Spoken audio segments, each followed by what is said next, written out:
No, तुम समझ नहीं रहे हो, यहाँ पे कितने सारे लोग हैं इनके सामने।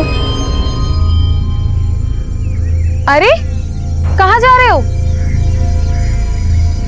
तुम पागल हो क्या? ये किसका बच्चा उठा लाए? इसमें किसी का बच्चा नहीं है। देख देख, खाली है। खाली है तो फिर हमारे किस काम का? वहां भी तो बेकार ही पड़ा था, कम से कम हमारे किसके तो काम आएगा।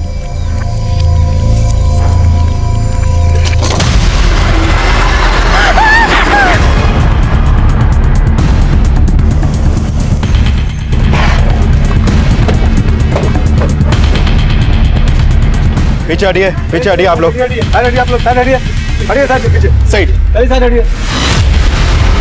सर हम झूठ नहीं बोल रहे, ये प्रेम वहाँ लवारिस पड़ा हुआ था। सोने सर, दोनों का फोन नंबर और एड्रेस लो। सर, लाश का सर गायब है और बॉडी को कई टुकड़ों में काटकर इन बच्चों के कपड़ों में भरा गया है और फ्रेम के निचले वाले हिस्से में डालकर बॉडी को यहाँ पे डंप किया गया। सर, बॉडी को यहाँ गार्डन में लाकर डंप किया गया, तो किसी ने तो देखा होगा। सर गार्डन और गार्डन के आसपास कहीं कोई सीसीटीवी नहीं है, लेकिन लोगों से पूछताछ चल रही है, शायद किसी ने कुछ फिटनेस किया हो। बॉडी को पोस्टमार्टम के लिए भेजिए। हो गया। नमस्कार, आदाब। मैं inspector Adil Khan, crime petrol Dastak में आपका स्वागत करता हूं। मैंने अपने करियर में कई मर्डर केसेस सॉल्व किए, लेकिन यह केस काफी लिहाज से अलग था। लाश को ठिकाने लगाने के लिए कोई प्रेम का इस्तेमाल करे, ऐसा मैंने पहले कभी नहीं देखा था। और जो लाश हमें मिली थी वो मंजू शर्मा नाम की एक लड़की की थी। लाश को 22 टुकड़ों में काटा गया था और लाश का सर गायब था, लेकिन 3 महीने बाद भी हम उसकी पहचान पता नहीं कर पाए थे। अब ये केस बैकलॉग में चला गया, लेकिन 3 महीने बाद फिर से वही माहौल बना जिसने हम सबको हिला के रख दिया।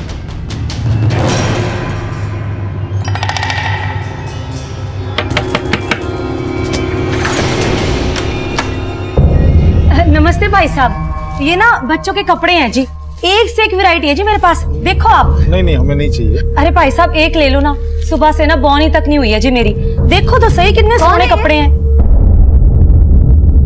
तो ये बच्चों के कपड़े बेच रही, देखो कुछ चाहिए तो तुम्हें। ये ना मेरे पास बच्चों के कपड़े हैं जी, एक से एक वैरायटी है, देखो ये तो गुड़िया पे बहुत ही फबेगा जी, कितनी प्यारी बच्ची है। और प्राइस क्या है? अरे आप प्राइस की टेंशन ना लो जी, एक काम करो आस पड़ोस वालों को भी बुला लो, ज्यादा लोग लेंगे ना तो दाम कम कर देना है मैंने।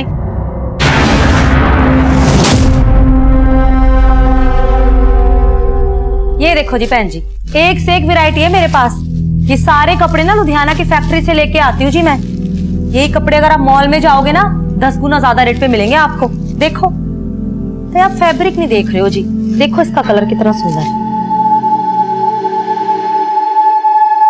ये मैं माधव को ट्राई करवाती हूँ।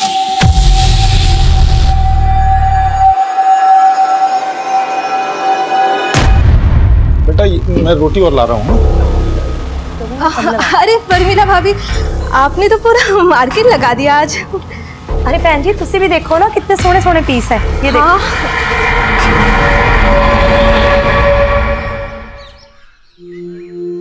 माँ, आपके हाथों में कितनी अच्छी मेहंदी लगी है, मुझे भी ऐसी मेहंदी लगवानी है।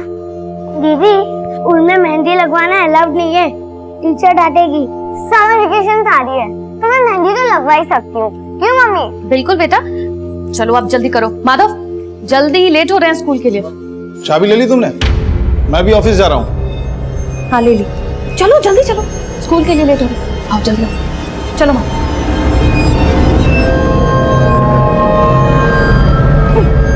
आराम से।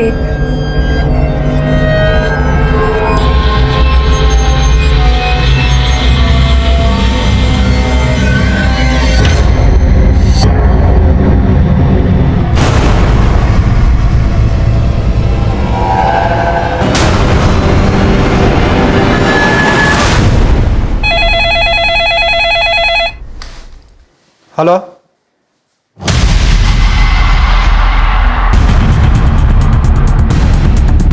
चेक करो।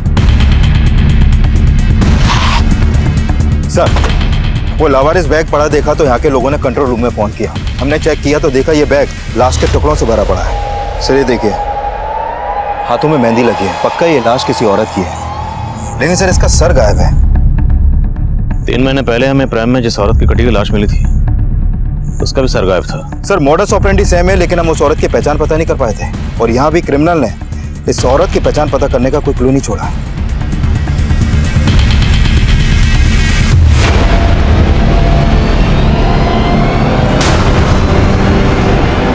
पापा पापा बोलो ना, मम्मी कब आएगी?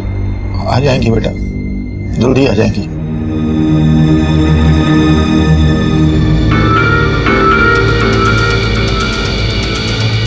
सर बॉडी को कई टुकड़ों में काटा गया है और सिर भी गायब है। सर 3 महीने पहले जो लाश हमें प्रेम में मिली थी उसको भी कई टुकड़ों में काटा गया था। उस बॉडी का और इस बॉडी का काटने का पैटर्न बिल्कुल सेम है। किसी छोटे हथियार से धीरे धीरे रेत कर काटा गया है। यानी इस औरत का किलर और उस औरत का किलर एक ही हो सकता है जिसकी लाश हमें 3 महीने पहले मिली थी। एब्सोल्युटली। एक्सक्यूज मी, बोले यादव। सर साईनगर थाने में प्रमिला नाम की एक औरत की मिसिंग कंप्लेंट फाइल हुई थी। सर कंप्लेंट उसके पति गोविंद ने दर्ज करवाई थी। इस गोविंद को बॉडी की शिनाख्त के लिए बुलाओ। Okay sir.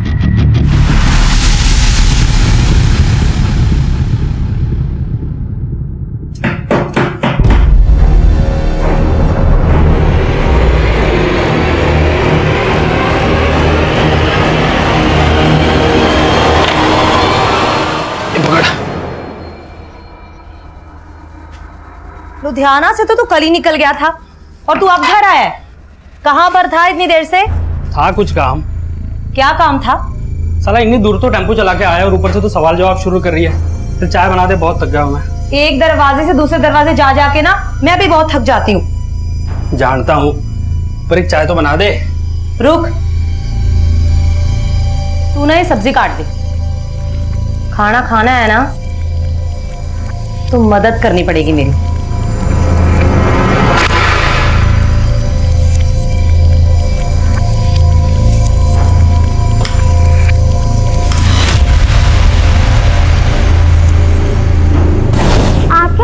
कितनी अच्छी मेहंदी लगी है, मुझे भी ऐसी मेहंदी लगवानी है।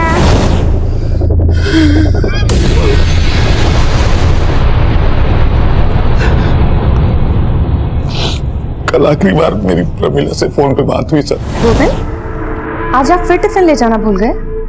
हाँ जानता हूँ, डोंट वरी, कुछ खा लूंगा बाहर में। वैसे बनाया क्या तुमने?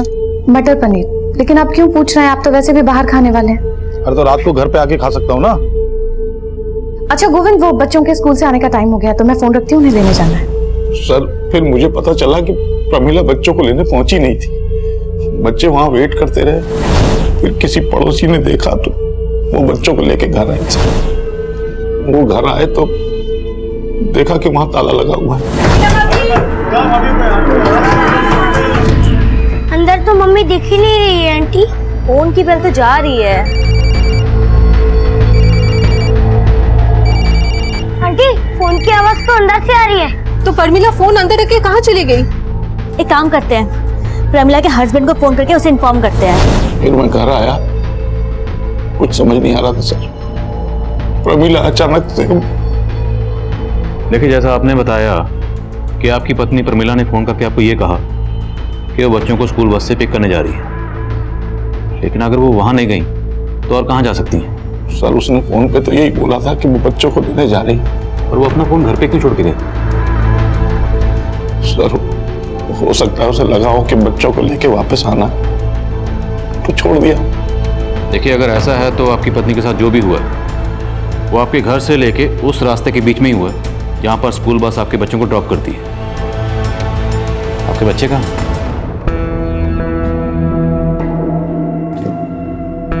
अरे आप लोग खाना क्यों नहीं खा रहे हो? देखो मम्मी आ जाएंगी। अगर यहाँ मन नहीं लग रहा तो हमारे घर चलो, बादल भी स्कूल से आ जाएगा, फिर खूब मस्ती करेंगे, खेलेंगे और खाना भी साथ में खाएंगे। चले? मुझे कुछ नहीं खाना आंटी। बेटा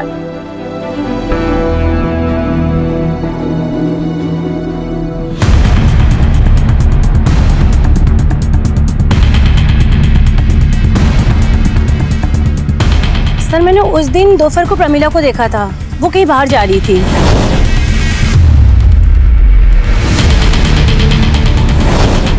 तो उस दिन प्रमिला को देख के आपको लगा कि वो कुछ अपसेट है या आपको कुछ अजीब लगा? नहीं सर, ऐसा कुछ भी नहीं लगा, क्योंकि वो हर रोज बस स्टॉप जाती थी बच्चों को लेने। बेटा अब बड़े हो ना, समझदार हो, भाई को समझाओ ना। मम्मी आ जाएगी जल्दी। पापा पापा मम्मी कहाँ है? मम्मी आएंगी बेटा, मम्मी आ जाएंगी। आप सर, ये हमारी पड़ोसी। मैं मेघना। मैं विद्या। बेटा कौन से स्कूल में पढ़ते हो आप लोग? सर ये 3rd में है, ये 4th में। कविन जी, देखिए आपकी पत्नी की लाश यहाँ से 10 किलोमीटर दूर सिनुजा में मिली। आपको किसी पर शक, किसी से कोई झगड़ा या दुश्मनी? नहीं सर, ऐसा तो कुछ समझ नहीं आ रहा। प्रमिला जी वर्किंग थी या हाउसवाइफ? सर थी तो हाउसवाइफ, लेकिन साथ साथ में शेरूल की मेंबरशिप ले रखी थी। शेरूल मतलब? शेरूल एंटरप्राइजेस। सर ब्यूटी प्रोडक्ट बनाते हैं ये लोग। तो प्रमिला आसपास पड़ोस में और रिलेशन में ये प्रोडक्ट बेचती थी।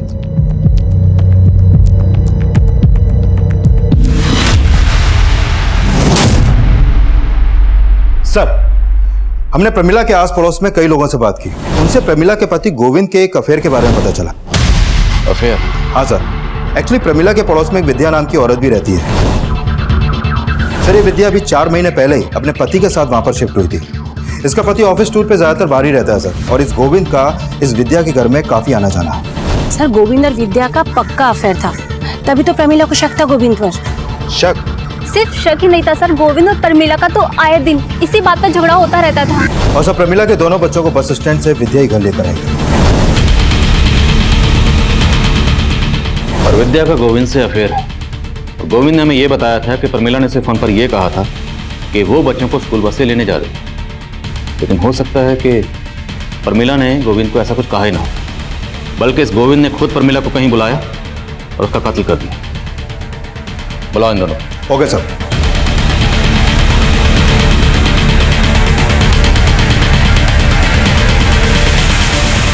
बेटा आंटी बोले कुछ खा नहीं रहे थे, कुछ खा लो ना।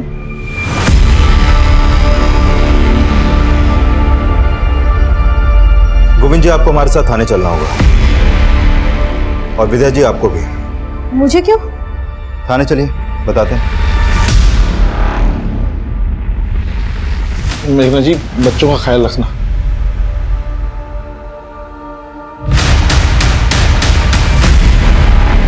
सर आप बेवजह हम पे शक कर रहे हैं सर। हम शक नहीं कर रहे, बल्कि हम तो मान रहे हैं कि तुम दोनों ने ही प्रमिला का मर्डर किया। नहीं सर, हम दोनों ने ऐसा कुछ नहीं किया है। अच्छा, इसके बच्चों को स्कूल बस से लेने तुम ही गई थी ना? हाँ सर। अब तुम बोलो, प्रमिला को कहाँ बुलाया और कहाँ उसका मर्डर किया? सर ये क्या कह रहे हैं आप सर? हम लोगों ने ऐसा कुछ नहीं किया सर। सर मैं अपने बच्चों की कसम खा के कह रहा हूँ, नहीं किया सर कुछ भी। सर मानते हैं हमारा रिश्ता गलत है, लेकिन प्रमिला के मर्डर से हमारा कोई लेना देना नहीं है सर। हाँ सर।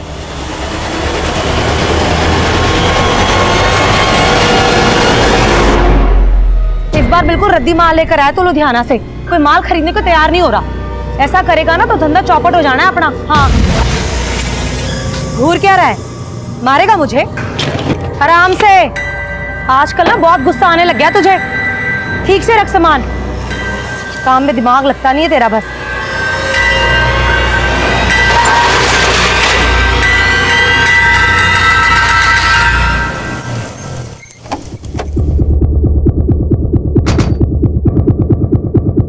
सर ये प्रमिला की पोस्टमार्टम रिपोर्ट। सर रिपोर्ट में सामने आया है कि प्रमिला का मर्डर उसी शाम हो गया था जिस दिन उसके पति गोविंद ने उसकी मिसिंग कंप्लेंट दर्ज करवाई थी। सर प्रमिला का भी उसके मर्डर से पहले रेप हुआ था। 3 महीने पहले हमें जिस औरत की लाश मिली उसका भी पहले रेप हुआ, फिर मर्डर हुआ। यस सर, काफी कुछ सिमिलर है। काफी कुछ सिमिलर है तो रेपिस्ट का डीएनए भी सिमिलर हो। डीएनए मैच करो। ओके सर जिस दौरान प्रमिला गायब हुई थी उस वक्त विद्या अपने घर पे नहीं थी और गोविंद भी अपने ऑफिस में नहीं था।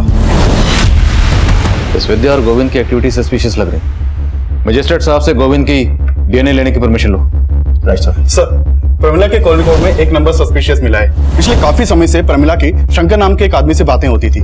लेकिन सर इस शंकर का नंबर अभी बंद है। कौन है शंकर? सर शंकर शेरुल एंटरप्राइजेस में एरिया मैनेजर था और प्रमिला भी पहले वहीं की मेंबर थी।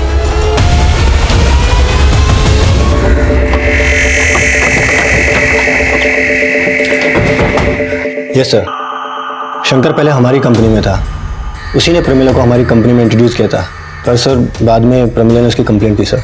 कैसी complaint?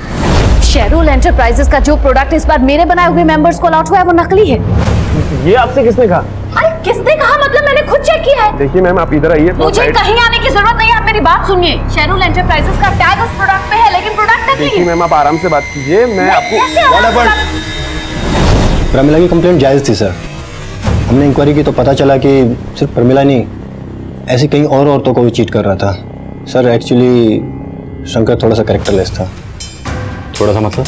Actually he is a womaniser. हमारे ऑफिस में काम करने वाली और भी कई फीमेल एम्प्लॉयज ने उसकी कंप्लेंट की। हमारी कंपनी की रेपुटेशन का सवाल था तो हमें उसे जॉब से निकालना पड़ा। आपने शंकर को जॉब से कब निकाला? यही कोई 15-20 दिन पहले। उसका फोन बंद है, उसका एड्रेस तो होगा आपके पास?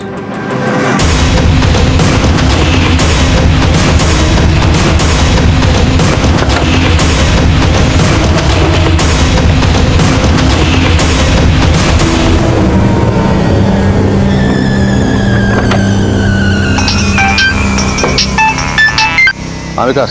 सर शंकर के घर में ताला लगा है। आसपास में पूछा लेकिन किसी को भी नहीं मालूम कि इस वक्त कहाँ है वो। अब गोविंद और विद्या के अलावा ये शंकर भी हमारा सस्पेक्ट है। इस शंकर के लिए लुकआउट नोटिस जारी करो। नमस्ते जी, मैं शंकर शेरुल ब्यूटी प्रोडक्ट से। मैंने आपको कॉल किया था ना? जी जी, आइए प्लीज। Thank you.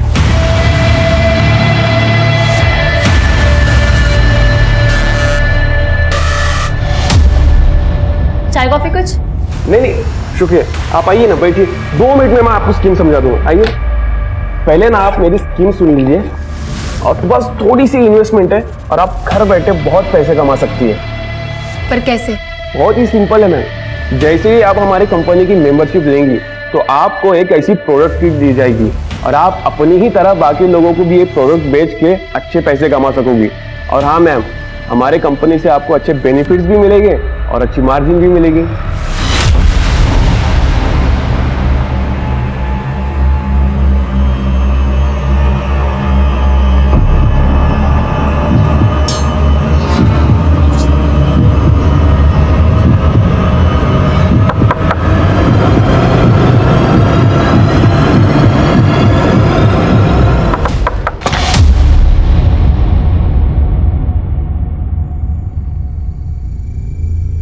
अरे सुनो, मैंने एक बेहतरीन प्लान किया है।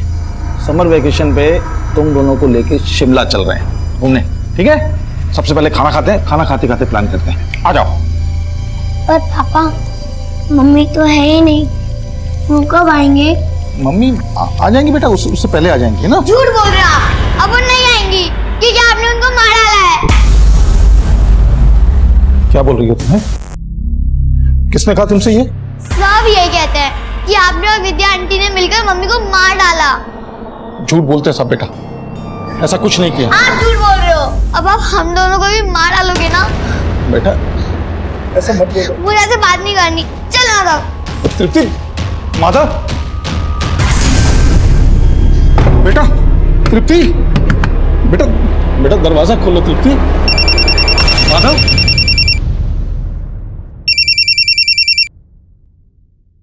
हेलो। हेलो गोविंद, तुषार बोल रहा था। मेघना माधव और तृप्ति के साथ है क्या?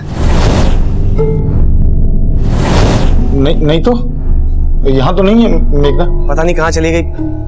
उसकी शॉप भी बंद है, फोन भी नहीं लग रहा उसका। गोविंद, मैं माधव को थोड़ी देर तुम्हारे यहाँ छोड़ दूं क्या? मैं उसकी मम्मी को ढूंढ लूंगा जब तक। हाँ छोड़ दो।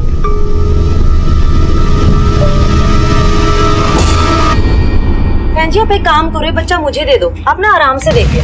लो। अच्छा जी, संभाल।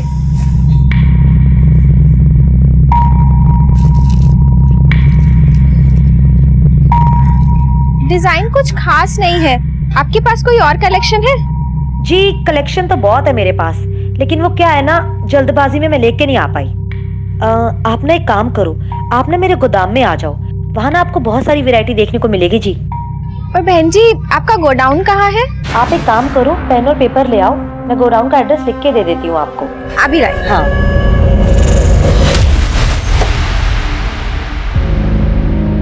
सर, साईनगर थाने में जहाँ पर प्रमिला की मिसिंग कंप्लेंट फाइल हुई थी, वहाँ से एक इन्फॉर्मेशन आई है। उसी थाने में प्रमिला के मोहल्ले की एक और औरत की मिसिंग कंप्लेंट दर्ज की गई है। कौन औरत? सर, ये मेघना बेस्ट।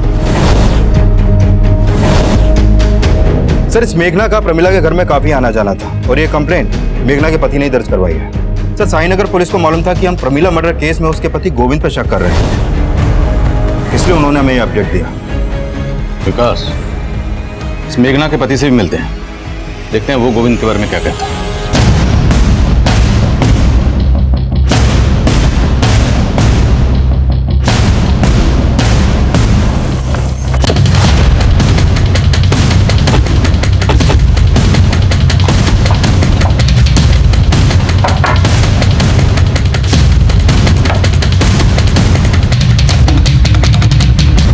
सर, साईनगर थाने की पुलिस भी मुझसे विद्या और गोविंद के बारे में पूछ रही थी, क्योंकि उनको डाउट था कि प्रमिला के मर्डर में उन दोनों का हाथ हो सकता है। लेकिन मेरी बीवी को लगता था कि प्रमिला के मर्डर में गोविंद और विद्या नहीं हो सकते।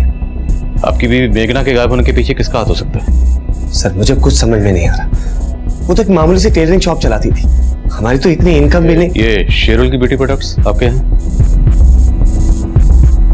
प्रमिला ने एक दिन अचानक मेघना को शेरुल ब्यूटी प्रोडक्ट की मेंबरशिप दिलवाई थी। मेघना मेंबर कब बनी? प्रमिला के मर्डर से कुछ दिन पहले ही प्रमिला ने उसे अपने बॉस से मिलवाया था। शंकर से? शायद, लेकिन फिर पता चला कि उनकी किट में सारे प्रोडक्ट फेक है। प्रमिला ने कहा था कि मेघना को अपने बॉस से सारे पैसे वापस दिलवा देगी, लेकिन प्रमिला हमें पैसे दिलवाती उससे पहले उसकी डेथ हो गई। मुझे लगा कि मेघना शंकर से मिलने उसके ऑफिस गई होगी, लेकिन मैंने जब वहां जाके पता किया तो पता चला कि शंकर को तो कुछ दिन पहले ही ऑफिस से निकाल दिया गया था और मेघना तो कभी ऑफिस गई नहीं थी। सर, हम मानते हैं कि प्रमिला के साथ मेघना को भी शंकर ने चीट किया होगा, पर सर मेघना यहाँ कभी नहीं आई। और सर, हम तो आपको पहले ही बता चुके हैं कि शंकर को हमने जॉब से निकाल दिया था। सर, पहले प्रमिला का मर्डर और अब मेघना गायब, और इन दोनों का कनेक्शन इस शेरुल एंटरप्राइजेस से ही जुड़ा हुआ है। सर, कहीं ऐसा तो नहीं कि प्रमिला की तरह इस मेघना को भी शंकर ने गायब किया हो? शंकर के घर पे ताला लगा हुआ है और उसका फोन बंद है। ये मेघना शंकर के टच में आई कैसे? मेघना की कॉल रिकॉर्ड निकलो, हो सकता है उसमें शंकर का कोई दूसरा नंबर।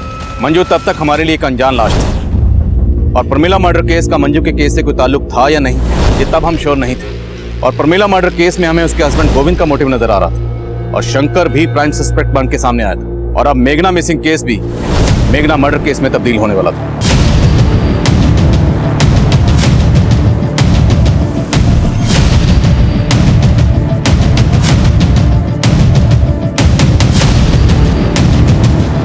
सर, इस औरत की बॉडी को भी चॉप करके डंप किया गया, इसका सर भी गायब है। कहीं ये मेघना तो नहीं?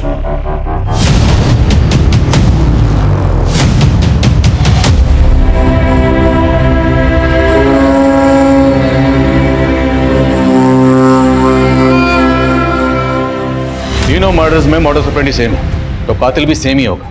प्रमिला और मेघना के मर्डर्स में ये शंकर कॉमन, तो पूरे चांसेस हैं कि जिस औरत की लाश हमें 3 महीने पहले भी इस प्राइम में मिली थी, उसका कातिल भी यही शंकर होगा। सर, शंकर का नेटिव एड्रेस कानपुर का है, वहाँ इसके पेरेंट्स रहते हैं, लेकिन ये काफी टाइम से कानपुर गए नहीं। लेकिन कानपुर पुलिस की इसके पेरेंट्स पे नजर है। इस शंकर का मिलना बहुत जरूरी है, इससे पहले कि किसी और औरत को अपना टारगेट बनाए। We have to catch him. Right sir. तुम बहुत मजाकिया हो। वैसे मुझे तुम्हारी स्किन पसंद है। और मैं क्या? अरे मजाक कर रहा था यार। वैसे अब तुम घर बैठे लाखों कमा सकती हो, क्योंकि अब तुम हमारी स्पेशल मेंबर भी बन गई हो। और स्पेशल मेंबर के लिए स्पेशल गिफ्ट। गिफ्ट? मेरे लिए?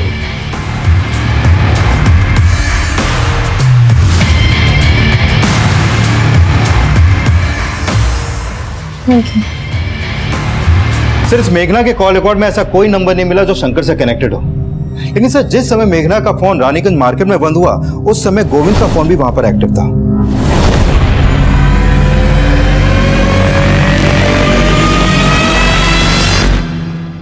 दीदी, पापा झूठ नहीं बोल रहे, वो उनसे बहुत प्यार करते हैं और अब बिना वजह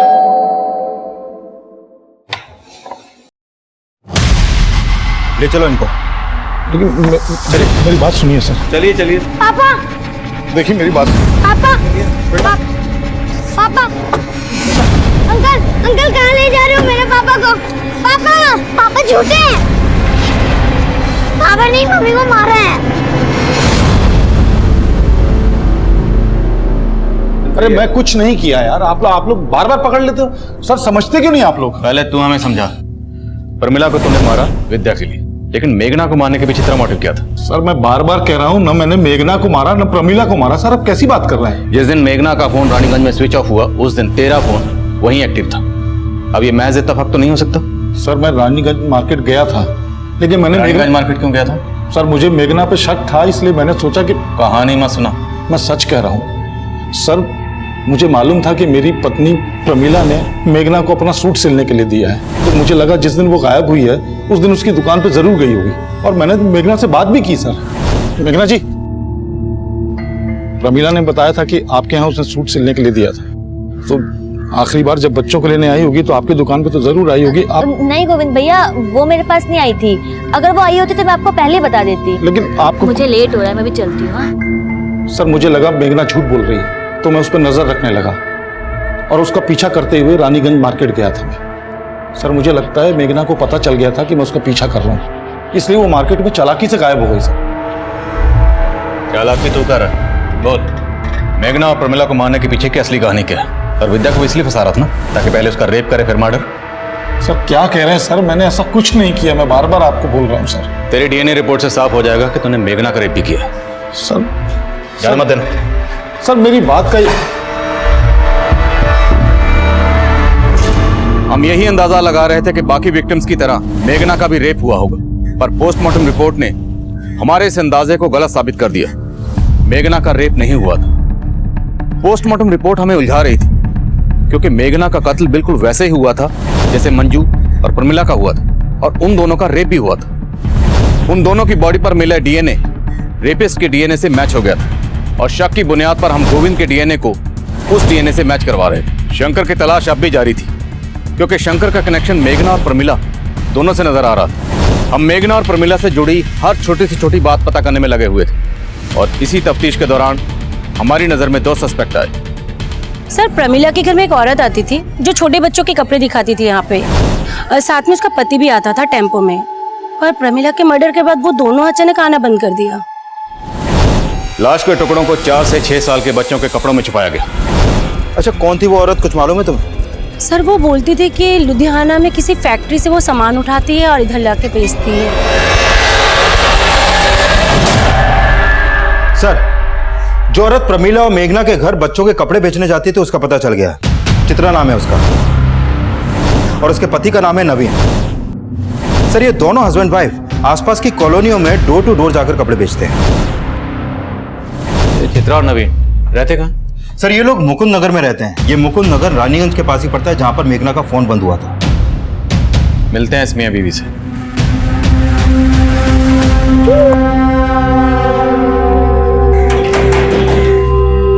जी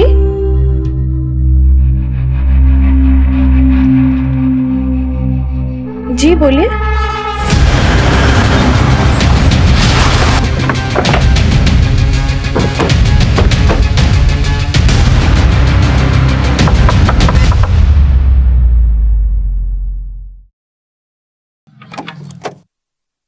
चित्रा जी चेक करो सब्जेक्ट।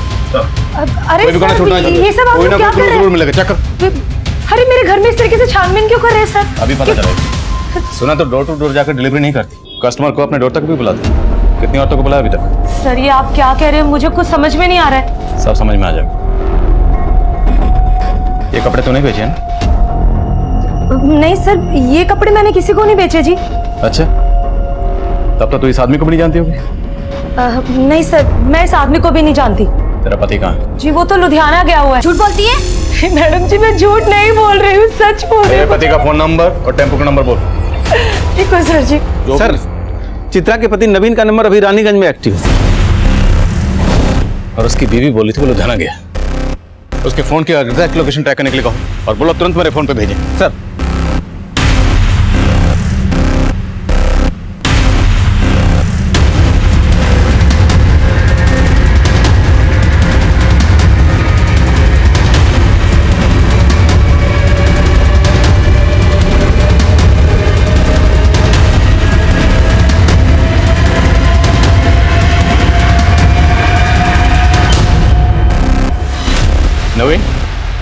जी साहब बोलिए।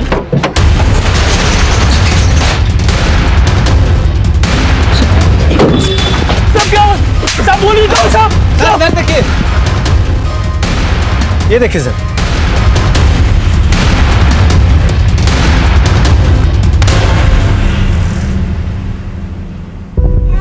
ये बच्चा कहाँ से आया? साहब मुझे नहीं पता है बच्चा मेरे टेम्पो में कैसे आया साहब। तो औरतों का रेप और कत्ल करने के साथ साथ बच्चे भी चुरा के बेचता है तू? साहब मैं सच बोलता हूँ, पता नहीं बच्चा कैसे आया टेम्पो में साहब। साहब यकीन मानिए मैंने कुछ नहीं किया साहब। तू जो करता तेरी बीवी भी जानती है ना? सीधा सीधा बोल वरना उधेड़ के रख देंगे। साहब मैं लुधियाना जा रहा था, वो रानीगंज मार्केट से गारमेंट वाले का पेमेंट उठाना था, इसलिए मैं वहां रुक गया। आप चाहे तो पता कर सकते हैं। ये ऐसे नहीं मानेगा, उधेड़ ऐसे बोल। साहब मैंने कुछ नहीं किया साहब। साहब मैंने कुछ नहीं किया। साहब मैंने कुछ नहीं किया। साहब ठीक सर, इस नवीन को बहुत तोड़ा लेकिन वो किसी भी मर्डर में अपना हाथ होने से इनकार कर रहा है और मैंने कंफर्म किया कि वो आज वाकई में रानीगंज के गारमेंट शॉप से अपना पेमेंट लेने ही गया था। मुझे सर नवीन की बीवी चित्रा ने उस बच्चे को आइडेंटिफाई किया है जो उनके टेम्पो में मिला था। उसने बताया कि वो बच्चा उसकी एक कस्टमर अनुषा का है। लेकिन सर चित्रा इस बात से खुद हैरान है कि बच्चा उसके पति नवीन के टेम्पो में कैसे पहुंचा। अनुषा, पता करो ये अनुषा कहाँ रहती? सर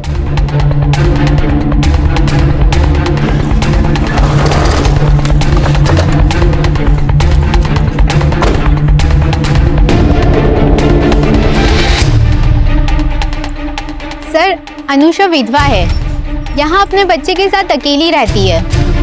अच्छा कहाँ गई है ये, अभी कुछ मालूम है तुम्हें? 3-4 घंटे पहले मैंने उसे किसी आदमी के साथ जाते देखा था। कौन था वो आदमी, जानती हो उसे? चेहरा तो याद नहीं, पर उसे देखकर लग नहीं रहा था कि उसे कोई जबरदस्ती ले जा रहा है। वो खुद उस आदमी के साथ गई थी। अच्छा इस अनुषा का नंबर है तुम्हारे पास?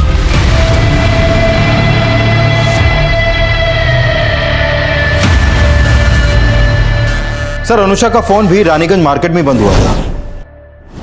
रानीगंज? और रानीगंज से हमने नवीन को पकड़ा था बच्चे के साथ। सर ये नवीन अभी भी कुछ नहीं उगल रहा है और मैंने कंफर्म किया कि ये अनुषा के घर के बाहर देखा ही नहीं गया है। सर हो सकता है ये अनुषा किसी और के साथ मार्केट गई हो। शंकर? हो सकता है ये नवीन शंकर को जानता और अनुषा का बच्चा शंकर ने नवीन को दिया।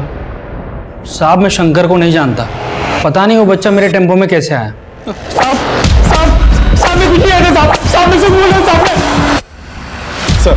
सर शंकर के पेरेंट्स का नंबर हमारी सर्वेलेंस पे था। सर शंकर के पेरेंट्स के नंबर पे इस नंबर से फोन आया था।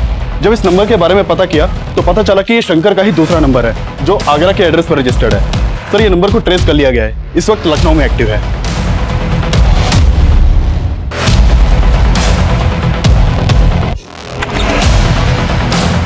शंकर कहाँ? क्या बात है सर? चेक करो। अरे बात क्या है? अंदर चेक करो,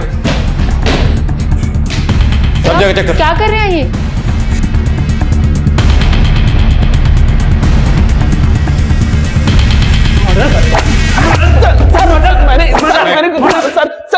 सर मैं मानता हूँ कि मैंने कई औरतों को चीट किया है और प्रमिला जैसी कई औरतों को मुझसे प्रॉब्लम भी थी सर, लेकिन मैंने मर्डर नहीं किया सर। तो फिर इतने दिनों से गायब क्यों था? सर मैंने फ्रॉड किया था इसलिए गायब हो गया था। ये ऐसे नहीं मानेगा, प्लीज कंटिन्यू। बोल।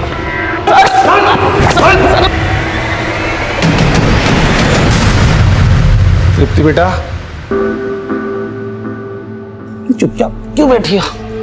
पापा ने आज तुम्हारे लिए सरप्राइज प्लान किया है। तुम चाहती थी ना कि तुम भी मम्मी की तरह मेहंदी लगाओ। देखो क्या लाया हूं तुम्हारे लिए, ये देखो।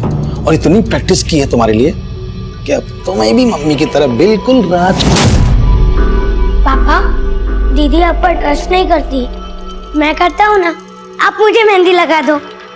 मेहंदी लगाने के बाद पापा मम्मी की तरह तेरी भी हाथ काट देंगे। तृप्ति दरवाजा खोलो। तृप्ति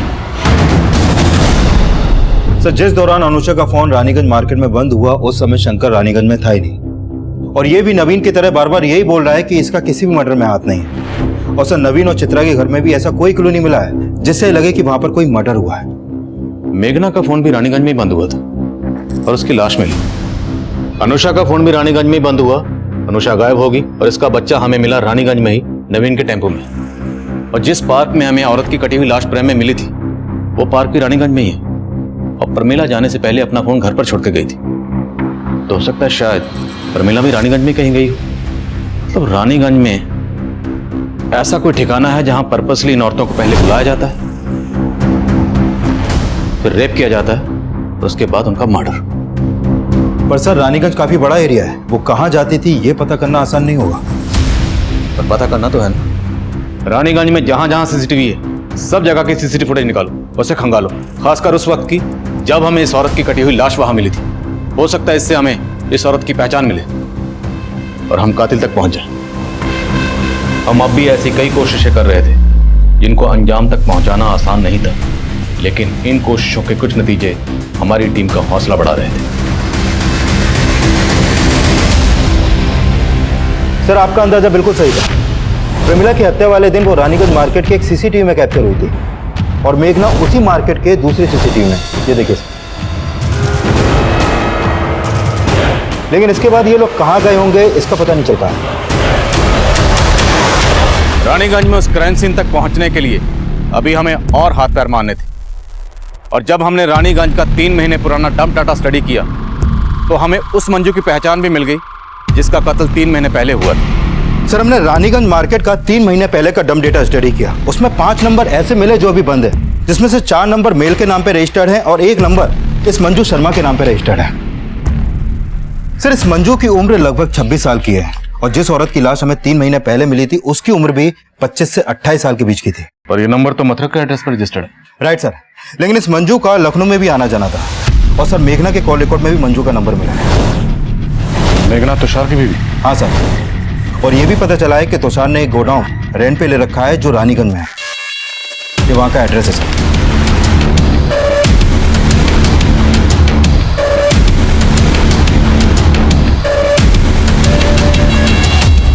साला सारा कसूर मेरी खोपड़ी का है। सेक्स के सिवाय मुझे कुछ दिखता ही नहीं। बागपत में इसी आदत ने 2 औरतों को मरवा दिया था मुझसे। मेघना को मुझ पे शक होने लगा तो मैंने उसे ऐसा घुमाया कि वो मुझ पे विश्वास करने लगी और मेरे साथ यहाँ लखनऊ शिफ्ट हो गई। यहाँ पर उसने सिलाई की दुकान खोली और रानीगंज में गोडाउन भी ले लिया। मंजू मेघना की कजन थी और जब मंजू यहाँ से मथुरा वापस लौट रही थी तो वो मेरा पहला टारगेट बन गई। आओ बैठो, मैं छोड़ दूंगा। मुझे सिर्फ 2 मिनट का काम है, फिर मैं तुम्हें बस स्टॉप पे छोड़ दूंगा। ठीक है। एक काम करो ना, तुम भी अंदर ही आ जाओ। उस दिन मैं पार्क के पीछे वाले तालाब में मंजू की लाश को फेंकने जा रहा, लेकिन पार्क में एंटी रोमियो स्क्वाड का छापा पड़ा था, इसीलिए मैं डर के प्रेम पार्क में छोड़ के चला गया था। तो फिर मंजू के बाद प्रमिला? तुषार भैया मेघना? प्रमिला, मेघना तो रानीगंज गई है। रानीगंज? रानीगंज में हमारा एक गोडाउन है, तुम्हारा सूट भी शायद वहीं सिल के रखा हो। मैं आपको एड्रेस दे देता हूँ।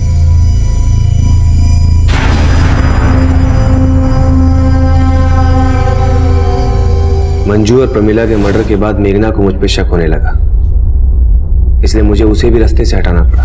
इसलिए बहाने से मैंने उसे गोडाउन पे बुलाया और फिर मेघना के मर्डर के बाद मैं डर गया था कि मैं फंस जाऊंगा, इसलिए खुद को बचाने के लिए मैंने एक तरफ शंकर का नाम लिया, दूसरी तरफ मैं नवीन और चित्रा के लिए गड्ढे खोद रहा था। क्योंकि पहले भी मैंने उन्हें रानीगंज में देखा था, उनका घर गोडाउन के बिल्कुल नजदीक था, और फिर एक दिन मैंने प्रमिला के घर उनको देखा।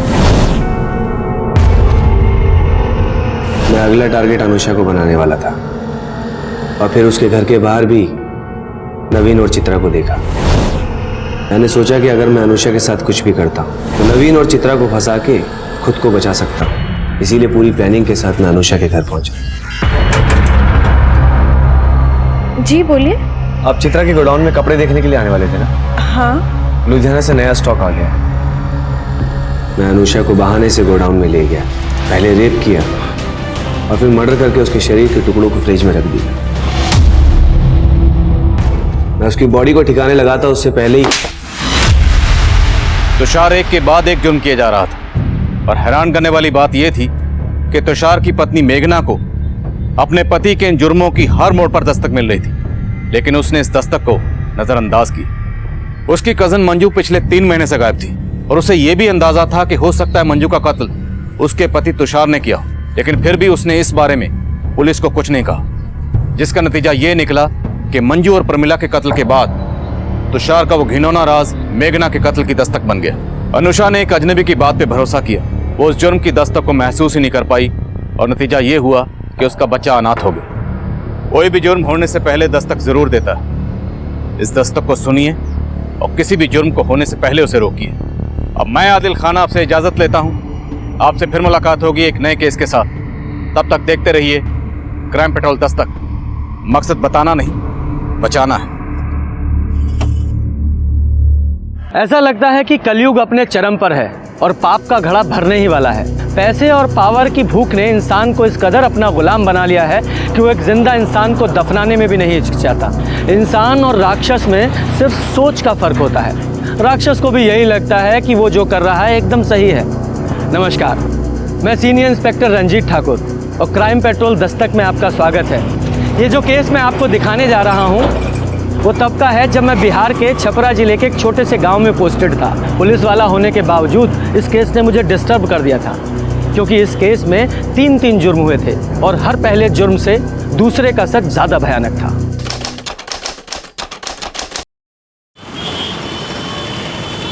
अरे क्या दिखा रहे मिश्रा जी, कुछ अच्छा दिखाइए ना। अरे कहीं और देखते हैं। इम्पोर्टेड क्वालिटी है ये सब। हाँ, अरे ये देखो, ये वाला अच्छा है, रंग भी पसंद है। दे दीजिए ना इसको। मिश्रा जी बहुत बढ़िया है, इसको हमारे लिए पैक कर दीजिए। तू हमारा पसंद पे नजर गड़ाने का आदत तुम्हारा गया नहीं है। हाँ, अच्छा लगता है तुमको ना हमारा जूठा खाना। काकुल यादव, जबान संभाल के बात करो, समझी? अच्छा कपड़ा पहनने से कोनो अच्छा नहीं लगता। ये बंदरिया जैसी शकल ली हो ना, ये पहन लोगी तो कुछ अच्छी नहीं लगने लग जाओगी। बंदरिया ये लगोगी, बंदरिया। हम बंदरिया हैं। अपना आईना कभी देखियो? हाँ, बकरी जैसा तुम्हारा मुंह है। और चुपचाप यहाँ से खसक जाओ। छोटा पकड़ पकड़ के जो कूटेंगे ना हम यहाँ, समझ जाना भी तुम। तो हम यहाँ देखना है कि अभी तुम्हारे साथ तुम्हारी निमनिया बहन को भी ना काट डालेंगे, समझी? तो दीदी एक कपड़वा के लिए इतना बवाल काहे कर रही हैं? चलिए घर चलते हैं, हम बाद में लेंगे कपड़ा। चलिए चुप रहो तुम। चलो कहाँ, अभी तो खेला शुरू हुआ है। दीदी यादव की बहन लोगों को ना छोड़ना मत, कचर कचर के इनका हिसाब लेना। चलो तुम जिंदा छोड़ है। अरे काट के रख। हाँ, तुझे खत्म करके ही रहेंगे। बहुत तमाशा देख लिए काकुल, तुम्हारा भी हम देख लिए। अरे तुझको तो हम मोड़ देंगे काकुल। बंदरिया की शकल। क्यों लड़ रही हो आप लोग? अरे शांत हो जाओ, ऐसा ही एक दूसरा जोड़ी मंगवा देंगे आप लोग, बस शांत हो जाइए। अरे मिश्रा जी क्या बात कर रहे हैं हम? इस चिल्लर का हम सेम टू सेम सूट पहनेंगे। आज तो चंपा और काकुल बस इसे जिंदा रखे हुए हैं। दोनों ही दबंग और गुस्सैल थी, इसीलिए उनके झगड़े का कोई पहला किस्सा नहीं था। इससे पहले और इसके बाद भी कई झगड़े हुए और अब ये दुश्मनी और भी गंदगी पर उतरने वाली थी।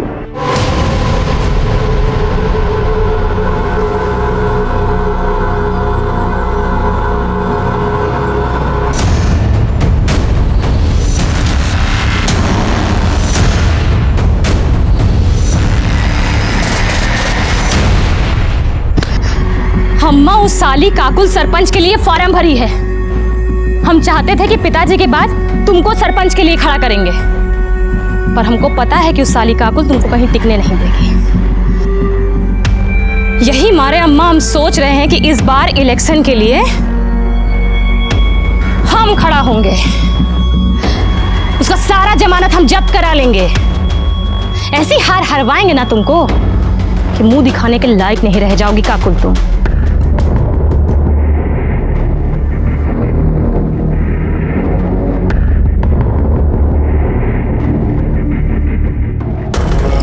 अबे ई का हुआ?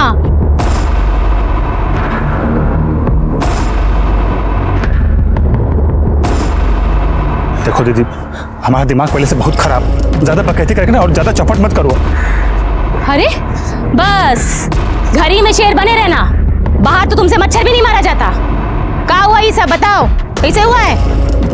अरे वो रास्ते में ककोलिया मिल गई थी।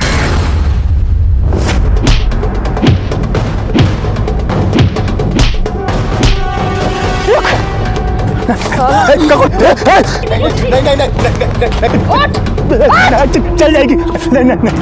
अब ये अगर खोपड़िया में उतार दे तुम्हारा। अरे रे रे रे रे रे रे रे रे, ये तो कांप रहा है। एक और मार इसको, हमारी तरफ से नामर्द कहीं का। तू काकुलिया तुमको डांटी और तुम पैजामे में मुंह दिए। अबे सिंह परिवार का मर्द हो। अरे हम क्या करते दीदी, उसके हाथ में तमंचा था, उसके हाथ में तमंचा था तो ई लो तमंचा, और जहां कहीं भी उनका कोलिए दिखे ना कनपट्टी पे लगा देना गोली। बहुत सही किया बिटिया, बहुत सही किया। हमको नाज है तुम्हारी दबंगई पे।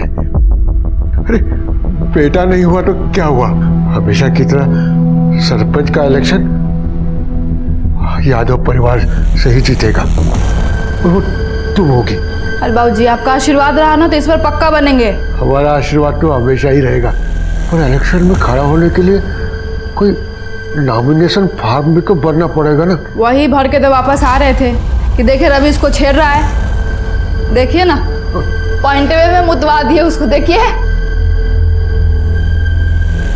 दीदी हमको अभी भी लगता है कि आपको रवि को इतना बेइज्जत नहीं करना चाहिए था। अरे थोड़ा सा वार्निंग देके छोड़ देती, सब वहीं खत्म हो जाता। अब पता नहीं वो चंपा बदला लेने के लिए क्या क्या करेगी। तुम पगला गई हो का?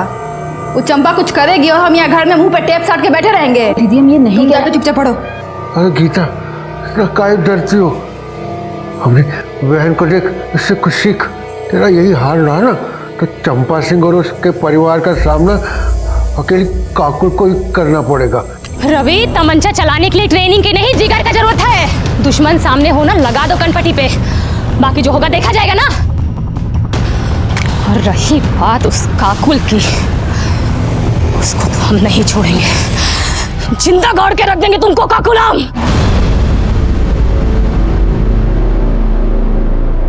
किसे बनाए? आज हम बहुत ही खुश थे बाबूजी, इसलिए बनाए हैं। नहीं तो रोज तो गीता के हाथ का फीका खाना ही खाना पड़ता है आपको। लीजिए।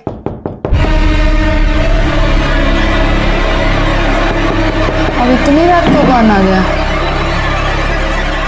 ए डरपोक, दरवाजा इधर है, जाके खोल। नहीं दीदी हम नहीं खोलेंगे, हमको पक्का पता है चंपा है, अपने भाई का बदला लेने आई है।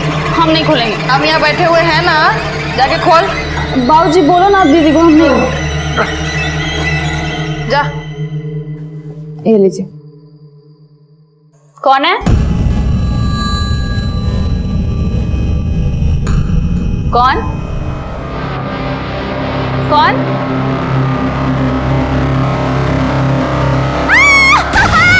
गीता, गीता,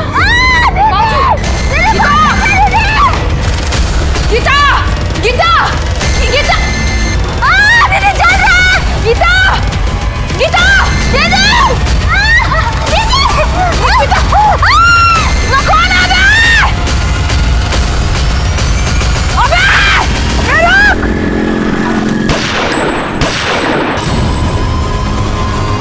क्या हुआ? क्या हुआ? क्या हुआ? कहाँ मर गए थे साले? देखो पकड़ो उसको।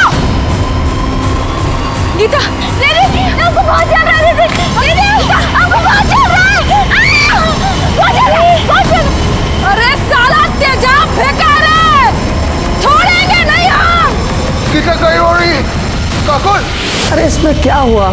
अगर तुमने 10 फॉर्म भरे और उनमें से किसी में कुछ नहीं हुआ है, ठीक है टेंशन मत लो, गीता पढ़ा करो, उसमें साफ लिखा है कि कर्म करो फल की चिंता बिल्कुल मत करो। हमारी बात सुनिए। अरे आप अंदर ऐसे नहीं जा सकते, हमारी बात नहीं करते हैं। शांत शांत। क्या हुआ? क्या कंप्लेन है आपकी? हमारी बहन गीता पर एसिड फेंका गया है, उसका पूरा चेहरा ना एकदम जल के लाल हो गया है। हमको पता है चंपा करवाई है, अगर आप कुछ करते हैं ना तो ठीक है, नहीं तो उसको तो हम जान से मार ही देंगे। देखिए देखिए, शांत रहिए और तमीज में भी, ये पुलिस स्टेशन है, तुम्हारा मोहल्ला नहीं है। आप ना हमको जानते नहीं है, इसलिए अपना जो ज्ञान दे रहे हैं ना देना बंद कीजिए। अरे चुप रहिए विजय, आप शांत हो जाइए, बैठिए और पानी पीजिए। हमको कोई पानी वानी नहीं पीना है। लीजिए, हम बैठ गए, बोलिए। तो तुमने कहा है कि चंपा ने तुम्हारी बहन पर एसिड अटैक करवाया है, उसकी क्या दुश्मनी है तुम्हारी बहन से या तुमसे? साहब, ये यादव और सिंह परिवार की पीढ़ियों से चलती आ रही दुश्मनी है। शुरू से ही गांव के सरपंच या तो ई काकुआ के परिवार से बनते हैं और या फिर वो चंपा के परिवार से, बस इसी बात को लेकर झगड़ा रहता है। काकी, ये भी तो बताओ ना, सिंह परिवार का एक भी सरपंच आज तक गांव वालों के लिए कुछ नहीं किया, सारा पैसा अपना पॉकेट में रख के निकल लिया। अच्छा, तो तो सिंहासन का झगड़ा है। देखो ये झगड़ा ना रामायण और महाभारत काल से चला आ रहा है। सब लोग देखते हैं, सुनते हैं, पढ़ते हैं, पर अमल कोई नहीं करता। तो तुम्हारी दुश्मनी उस चंपा से नहीं, उसके परिवार से है। ये कही बात है इंस्पेक्टर साहब। और इसीलिए उसने तुम्हारी बहन पे एसिड अटैक करवाया। इसीलिए नहीं, उसका जो निकम्मा भाई है ना रवि, हमारी बहन गीता के साथ जबरदस्ती कर रहा था। क्या कर रहे हो? तुमको नहीं पता क्या कर रहा है? हम चिल्ला के सबको बुला लेंगे। छोड़ो हमको। चिल्लाओ ना, चिल्लाओ, हमको तो और मजा आएगा। ए रुक! साला! साला! हमारी बहन पे हाथ डालेगा तू? मजाक नहीं दिखाएगा? रुक तू, रुक, रुक! हम धर लिए, खूब सबक सिखाए सबके सामने। ये जो खड़े हैं ना, इनको सहेट के 2 चाटा मारो, और जितना चाटा मारोगे ना उतना पैसा देंगे। चलो। अरे रे रे रे, खक्का मारते इसे सहेट के मारो ना एकदम। चलो। ये! तो तुम्हारा झगड़ा चंपा से नहीं, उसके भाई से हुआ। झगड़ा पूरा सिंह परिवार से है, और आज से नहीं है, कब से है। और चंपा से ना हमारा झगड़ा एक बार नहीं हुआ है, 1000 बार हुआ है। और पहली बार उससे हमारा झगड़ा 6 महीना पहले हुआ था, जब हम बाबूजी से मिलने जेल गए थे। वो भी वहां आई थी किसी से मिलने के लिए। एक्सक्यूज मी, पीछे हटो, यहाँ टप्पा लगाओ। ये लो। ए, बाबूजी का ब्याह हुआ है का? हाँ, चुपचाप से ना पीछे जाने तक देख, कंटाप के पीछे खींच के दो। अबे तुम तो खालती बोलती रहती हो, हम तुमको देंगे। और उस दिन जो लड़ाई शुरू हुआ ना, आज तक खत्म नहीं हुआ है वो। और कितनी बार तो जबरदस्ती झूठ मूठ कर लड़ी है वो हमसे। हम कोई कम थोड़ी है। ईंट का जवाब ना पत्थर से दिया उसको। जो कुछ भी किया ना आज तक, एकदम सीना ठोक के सामने से किए। उसकी तरह नहीं रात के अंधेरे में ऐसी ठगवाई। गीता कहाँ है? बेटा, बहुत बुरा हुआ तुम्हारे साथ। अच्छा एक बात बताओ, जिसने तुम पर एसिड फेंका, तुमने देखा था उसे?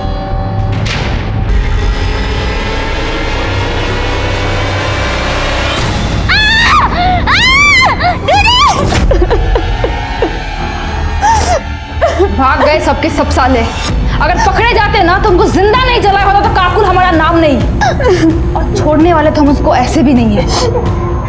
चुप हो जा तू। इस समय गीता को तुम्हारी ज्यादा जरूरत है, और कानून अपने हाथ में ना ले तो ज्यादा बेहतर होगा, वरना आप खुद मुसीबत में आ सकती हैं। और रही बात चंपा की, तो उसे हम बात करेंगे, समझी?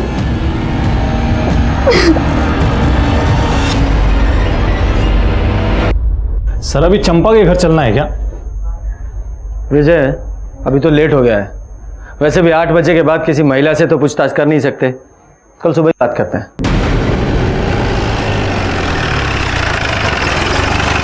सर गीता की फॉरेंसिक रिपोर्ट। सर रिपोर्ट के मुताबिक गीता पर एसिड फेंका गया था। एसिड कहां से आया था और किसने फेंका था, यह अभी तक पता नहीं चल पाया है। और सर काकुल के पड़ोसियों का कहना है कि उन्होंने एक आदमी को भागते हुए देखा था, लेकिन उसका चेहरा नहीं देख पाए थे क्योंकि उसने अपने चेहरे पर गमछा बांधा हुआ था। कोई क्लू ही नहीं मिल रहा है। और ये चंपा और काकुल एक दूसरे से इतनी नफरत करती हैं, ऐसा लगता है कि पूरे गांव को जलाकर राख कर देंगे।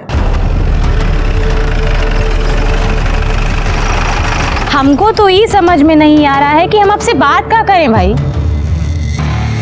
सभी कुछ तो साफ साफ दिख रहा है ना कि गांव का चुनाव नजदीक है, और गांव के लोगों का सहानुभूति पाने के लिए वो ककुलिया खुद अपनी बहनी पे तेजाब फेंकवाई है और इल्जाम हम पे लगा दी है, ताकि गांव के लोगन का वोट उसको मिले, हमको नहीं। सर वो कुछ भी बकैती काटी और आप आगे मुंह उठा के हमसे बात करने के लिए, गजब है। हम सिर्फ अपनी ड्यूटी कर रहे हैं, आपसे कुछ सवाल पूछने हैं। आप हमसे कुछ सवाल नहीं, बहुत सवाल पूछिए, लेकिन पहले एक महिला पुलिसकर्मी आप अपने साथ लेकर आइए। काहे कि बिना महिला पुलिसकर्मी के हम आपके कौने सवाल का जवाब नहीं देंगे, जान लीजिए। अब इतना तो कानून हम भी जानते हैं ना, सरपंच का चुनाव लड़ने जा रहे हैं। थाने से महिला कांस्टेबल बुलाओ।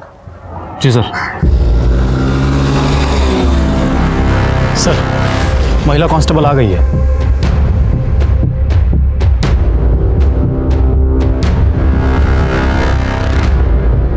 हाँ तो चंपा जी। 1 मिनट सर। रवि जरा हमारी पूछताछ का वीडियो बनाओ ना। अब इनका कौनो भरोसा, हमरे बयान को कुछ तोड़ मरोड़ कर पेश कर देंगे, हमरी तो लंका लग जाएगी, है ना? आओ। हाँ दीदी रुको, ये पकड़ो अम्मा। तो हो गई तैयारी? जी दरोगा जी। सवाल पूछे? हाँ हाँ पूछे पूछे। जब गीता पर एसिड फेंका गया तो आप कहाँ थी? हम अपने घर में थे, खाना खा रहे थे। हमारी अम्मा और भैया से पूछ लीजिए। गीता पर एसिड किसने फेंका? हमको कैसे पता होगा किसने, काहे, क्यों एसिड फेंका?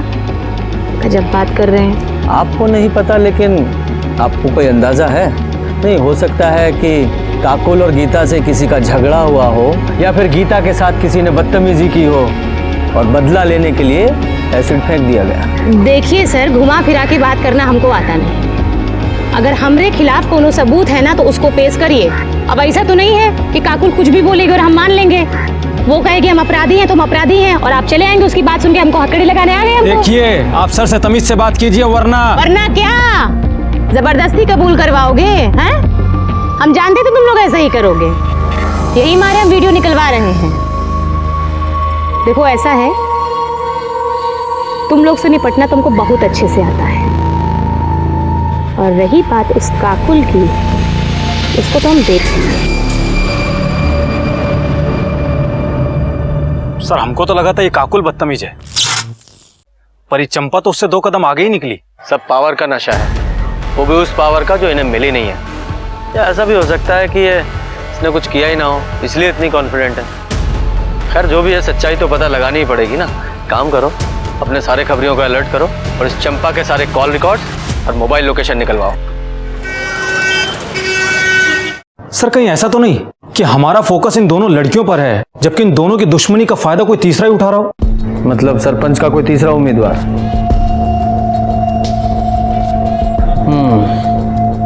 पॉसिबल तो है। चेक करो कोई ऐसा एंगल है क्या। Yes sir. और सर चंपा के बारे में एक इन्फॉर्मेशन मिली है। सर 6 महीने पहले चंपा ने एक रिपोर्ट लिखवाई थी कि उसके साथ में रेप हुआ है। रेप एक्यूज्ड का नाम संजय झा है, और सर संजय झा भी जेल के अंदर है और उसका ट्रायल शुरू होने वाला है। और सर ये संजय झा कोई और नहीं बल्कि काकुल का बॉयफ्रेंड है।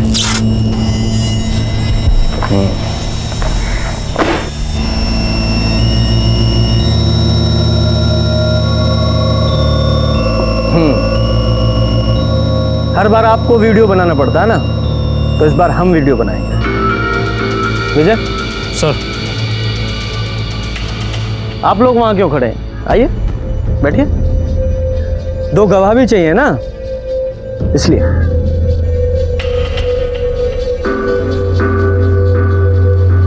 अरे हाँ, आपको कुछ और भी चाहिए होता है ना, लेडी कांस्टेबल। मैडम आप भी आइए फ्रेम में। विजय सब है ना फ्रेम में? हाँ सर, सबके सब फ्रेम में है। सब ठीक है? तो अब बताइए संजय झा का क्या मामला है? मामला तो ये है सर कि जितनी कमीनी ये काकुल है ना, इससे डर कमीना और लिच्चड़ इंसान इसका यार है। हमको बोला कि हमारे और काकुल के घर की दुश्मनी को खत्म करवाना चाहता है। काकुल को समझौते के लिए मना लिया है और हमको समझौते के लिए लेने आया है। अब यहाँ तक तो सारी बातें ठीक थी, उसके बाद वो हमको एक उजाड़ खाने में ले गया। अबे तुम दो हमको बोले कि हमको काकुल बुलाई है, पर यहाँ तो कोनो है नहीं। हम कह रहे हैं संजय छोड़ दो। हटो, हम कह रहे हैं हमारे साथ तो समझौता कर लो, मिला देंगे ना काकुल से बाद में। तुम जानते ही तुम्हें सब क्या हो सकता है। हम कह रहे हैं हमको छोड़ दो संजय।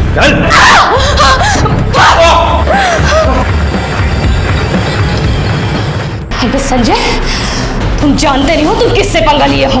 मार डाले जाओगे और मार के काट डाले जाओगे, समझे?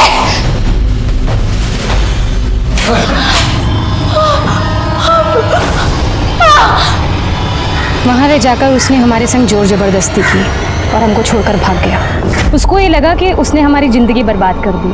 हम घर जाके रोएंगे, टूट जाएंगे, और पुलिस के पास जाने के लिए तो हम सोचेंगे भी नहीं। पर ऐसा कुछ नहीं हुआ। हमने पुलिस के पास जाने का तय किया, और आपको मालूम है जिस दिन हम रिपोर्ट लिखवाने जा रहे थे ना, उस दिन हमको धमकी भी आई थी, पर हम डरे वरे नहीं, सीधा वो अंदर। दोषी साबित हुआ है वो, अगले महीने उसकी पेशी। ये संजय कौन सी जेल में? पटना। जी। अरे साहब, आप जानते नहीं हो चंपा को, बहुत ही घात चीज है वो। झूठा आरोप लगा के हमको अंदर करवाई है साहब। मतलब तुम वहाँ चंपा को काकुल से मिलाने नहीं लेके गए थे? वहाँ क्या साहब, हम उसको कभी कहीं नहीं लेके गए। उस घर में भी उसी ने हमको बुलाया था कि वो काकुल के साथ समझौता करना चाहती है, पर उसकी एक शर्त थी। वो शर्त बताने के लिए हमको वहाँ बुलाई थी साहब, कि हम काकुल को मना सके। लेकिन साहब जब हम वहाँ पहुँचे तो हमने देखा चंपा।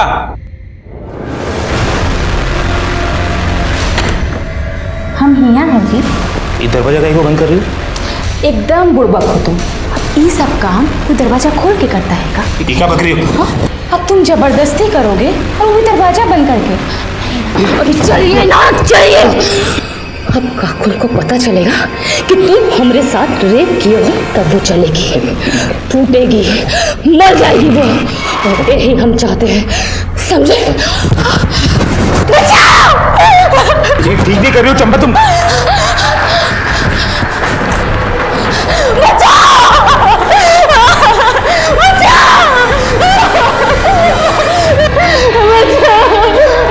क्या हुआ?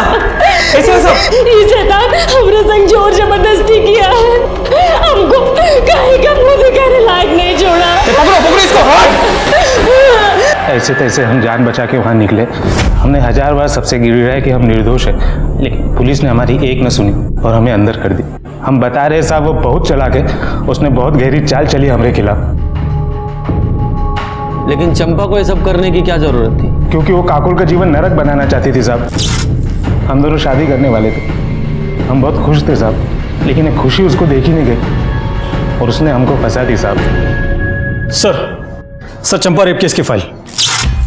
सर मेडिकल रिपोर्ट के मुताबिक चंपा के साथ में रेप तो हुआ था, लेकिन स्मेन ट्रेसेस नहीं मिल पाए, जिससे यह साबित हो सके कि उसके साथ में रेप संजय झा ने किया हो सकता है उसने बहुत ही चालाकी के साथ किया हो कि सबूत ही ना मिले, कंडोम वगैरह पहना होगा। उसे अरेस्ट किस बेस पे किया गया था? सर बाकी एविडेंस के बेस पे, मोबाइल लोकेशन और आसपास के लोगों के बयान पर, जिन्होंने उस वक्त उसको वहां पर देखा था। मामला भी कोर्ट में कुछ कह नहीं सकते हैं। वैसे लोग दुश्मनी पूरी ईमानदारी से निभा रहे हैं। हाँ, दुश्मनी से याद आया, तुम्हारे थर्ड पार्टी एंगल का क्या हुआ? सर मैंने तहसील ऑफिस में जाकर पता किया था, चंपा और काकुल के अलावा सरपंच के लिए किसी ने नॉमिनेशन फॉर्म भरा ही नहीं है। अच्छा, तो फिर तीसरा कौन हो सकता है? एक बात और सर, उस दिन काकुल ने हमसे झूठ बोला था। उसने कहा था कि वो पटना जेल में अपने पिता से मिलने के लिए गई है। और पहली बार उससे हमारा झगड़ा 6 महीना पहले हुआ था, जब हम बाबूजी से मिलने जेल गए थे। जबकि उसके पिता तो 1 महीने पहले ही रिहा हो चुके थे। तो फिर किससे मिलने गई थी? संजय झा से। और जब मैंने उससे पूछा कि उसने हमसे झूठ क्यों बोला, तो उल्टा मुझ पर ही भड़क गई कि बोल दिया कोई गुनाह थोड़ी ना किया है। और फिर मुझसे ही पूछने लगी कि आपने अब तक चंपा को अरेस्ट क्यों नहीं किया है। कुछ ज्यादा ही जानकारी और अकड़ है इन लोगों में। आज सबूत नहीं है हमारे पास, वरना अकड़ तो ढीली कर देते इनकी।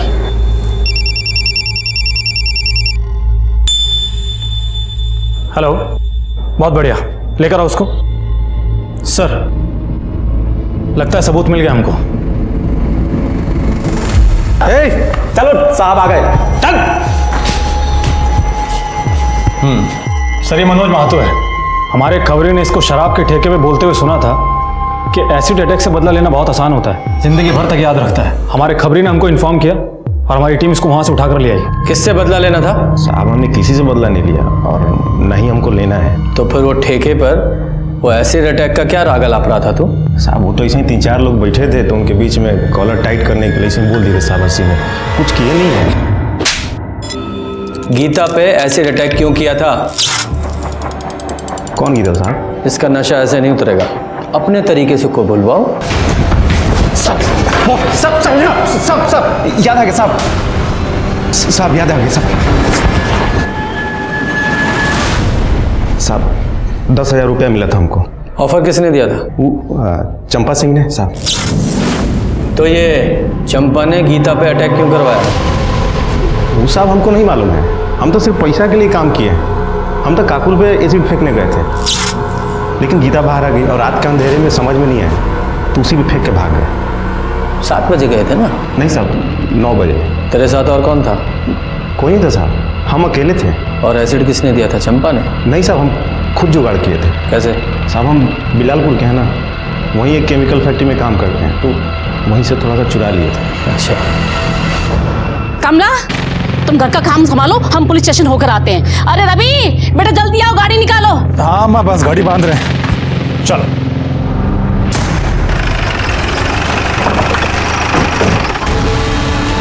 अच्छा हुआ आप लोग आ गए, हम अभी आपके पास ही आ रहे थे। किस लिए? चंपा कल से घर नहीं लौटी है।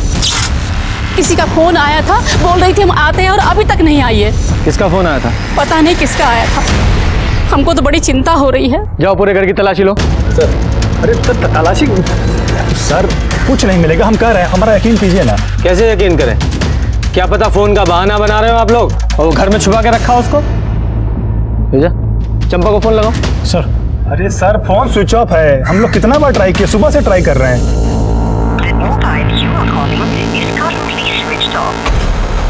सर फोन तो स्विच ऑफ आ रहा है, हम बोले थे ना सर आपको। सर पूरा घर ढूंढ लिया पर चंपा कहीं नहीं मिली। सर कहा था ना आपसे हमने।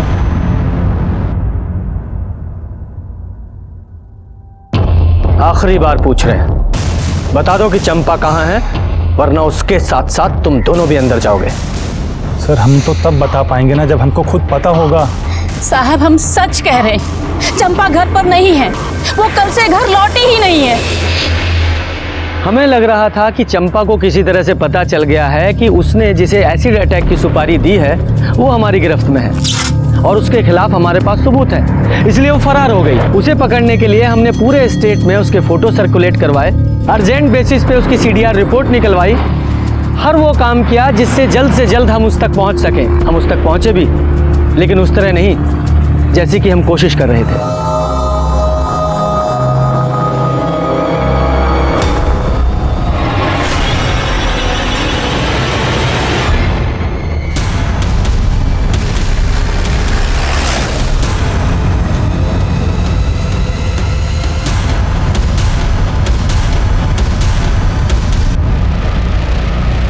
ये घाव देखकर ऐसा लगता है जैसे किसी कट्टे से गोली मारी गई है, क्योंकि रूरल में लोग ज्यादातर उसी का इस्तेमाल करते हैं। विजय, बॉडी को पोस्टमार्टम के लिए भेजो और आसपास के लोगों से पता करो कि किसी ने कुछ देखा है क्या। और हाँ, वो जो कट्टा सप्लायर है उसका भी पता करो कि उसने कट्टा किसको बेचा था। सर, दो परिवारों के बीच की लड़ाई एसिड अटैक से शुरू होकर अब मर्डर तक पहुंच गई थी। चंपा के सीने में गोली मारी गई थी, लेकिन उसकी मौत दम घुटने की वजह से हुई थी। इसका मतलब उसे जिंदा दफनाया गया था। चंपा का मोबाइल और उसका रिवॉल्वर दोनों ही हमें नहीं मिले। सर चंपा के call records. Sir call records के मुताबिक चंपा का फोन शाम को 7 बजे स्विच ऑफ हो गया था। सर स्विच ऑफ होने के आधे घंटे पहले चंपा को एक नंबर से फोन आया था जिसके बारे में जमुना हमको बता रही थी। किसी का फोन आया था, बोल रही थी हम आते हैं और अभी तक नहीं आई है। और सर वो नंबर किसी और का नहीं बल्कि काकुल का है। सर चंपा को आखिरी बार फोन काकुल के फोन से आया था।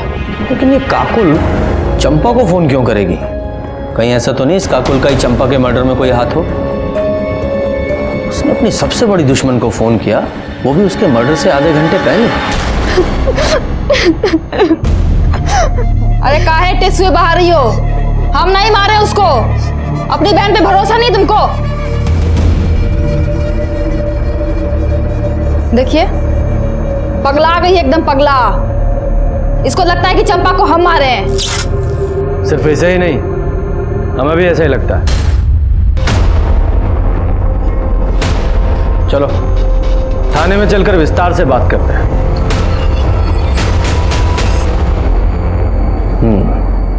चंपा के मर्डर से आधा घंटा पहले तुमने उसे कॉल किया था, उसके बाद वो अपने घर से निकली थी, उसके बाद वापस नहीं लौटी। ऐसा क्यों? वापस आने का हमको नहीं मालूम। कॉल हम किए थे कि दुश्मनी खत्म करते हैं, वो भी मान गई थी।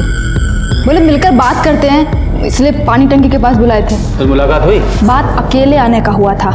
हम पहुंच गए थे, 8 बजे तक इंतजार किए, आई नहीं। फोन भी किए, फोन ऑफ था। सोचे महारानी का मूड बदल गया होगा, तो हम भी वापस अस्पताल चले गए, गीता के पास। अपने घर वापस आ गए हम। सुबह पता चला कि कोई उसको मार के ना गाड़ दिया है। इतना दुख हो रहा है ना हमको, एकदम बदला लेने का जो मन था ना एकदम पूरा नहीं हो पाया हमारा। ऊपर से हमारी बहन दिमाग खा गई है हमारा कि हमने चंपा को मारा है, मानने को तैयार ही नहीं है वो। विजय, जरा पता लगाओ कि ये सच बोल रही है झूठ। क्यों झूठ बोलेंगे हम, क्यों बोलेंगे झूठ? सच बोल रहे हैं हम, सच। अगर काकुल सच बोल रही है कि उसने चंपा को नहीं मारा, तो फिर ऐसा कौन है जिसके पास चंपा को मारने का मोटिव हो? सर, काकुल के कॉल रिकॉर्ड्स के हिसाब से तो वो सच ही बोल रही है, क्योंकि उसके मोबाइल लोकेशन में साफ दिख रहा है कि वो शाम को 7 बजे हॉस्पिटल से पानी की टंकी के लिए निकली जरूर थी और 7:15 से 8 बजे तक वो वहीं पर ही थी। उसके बाद में हॉस्पिटल आ गई थी। और सर, वो क्राइम स्पॉट के पास में भी नहीं गई जहां पर हमको चंपा की लाश मिली थी। और तभी हमें एक बड़ी लीड मिली। छपरा से 50 किलोमीटर दूर किसी केमिस्ट ने एक आदमी को बड़ी मात्रा में एसिड बेचा था, वो भी गीता के एसिड अटैक से 1 दिन पहले। इतनी खबर मिलते ही हमने उस आदमी को उठा लिया।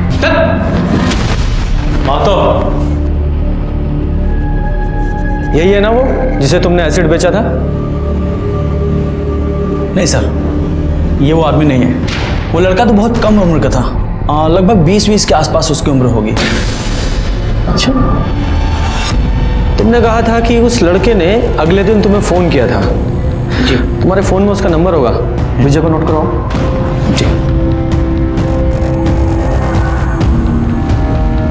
विजय, इस नंबर के सारे कॉल रिकॉर्ड्स और लोकेशंस निकालो। जी सर।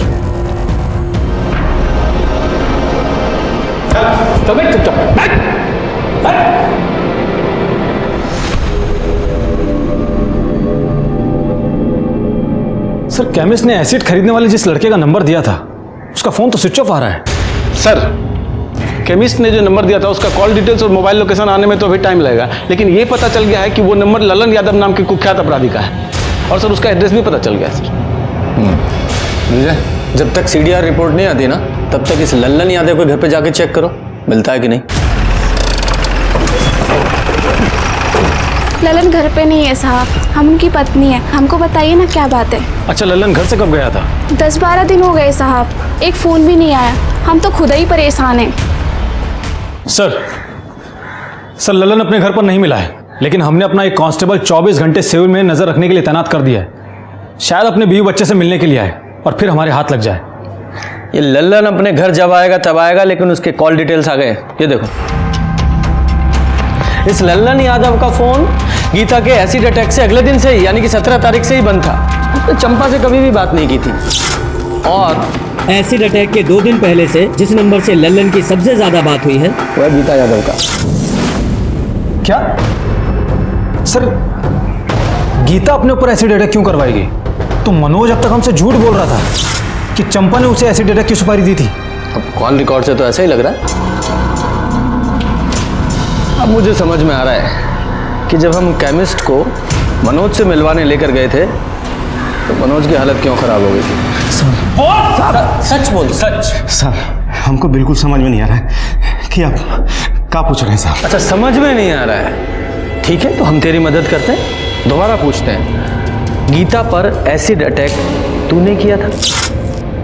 हाँ सर। कितने बजे? 9:15 बजे। नहीं, 9 बजे या 9:15 बजे? 9:15 बजे साहब। सर, ये झूठ बोल रहा है।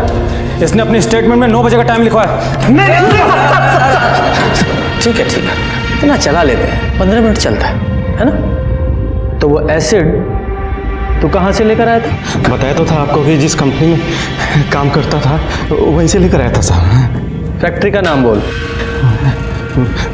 प्रीमियर केमिकल साहब। प्रीमियर केमिकल राजीव पासवान की फैक्ट्री है ना वो? मेरे को कैसे मालूम साहब? मजदूर आदमी हूँ साहब, मालिक हम लोगों से मिलता थोड़ी है साहब। फैक्ट्री मालिक से मैंने बात की और उसने हमसे कहा है कि उसकी फैक्ट्री में एसिड का कोई काम नहीं है। नीचे रख, अब सच बोल वरना।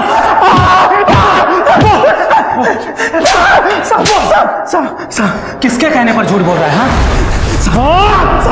बता रहे साहब, बता रहे।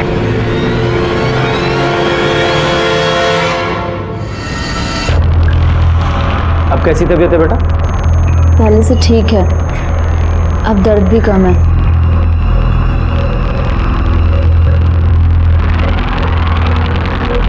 फोन तुम्हारा है? हाँ। ये फोन सिर्फ तुम इस्तेमाल करती हो या कोई और भी इस्तेमाल करता है? काकू जी का जब फ़ोन ख़राब हो जाता है तब वो हमारा फ़ोन इस्तेमाल करती हैं हमेशा। तुम्हारे ऊपर जब एसिड अटैक हुआ था उससे 1-2 दिन पहले उनका फ़ोन ख़राब हुआ था, मतलब उन्होंने तुम्हारा फ़ोन इस्तेमाल किया था?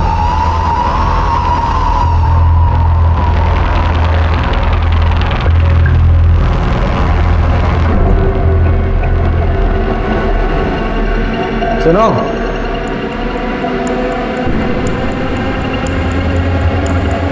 तुम्हें बहुत जल्दी थी ना ये जानने की कि गीता पर एसिड अटैक किसने करवाया?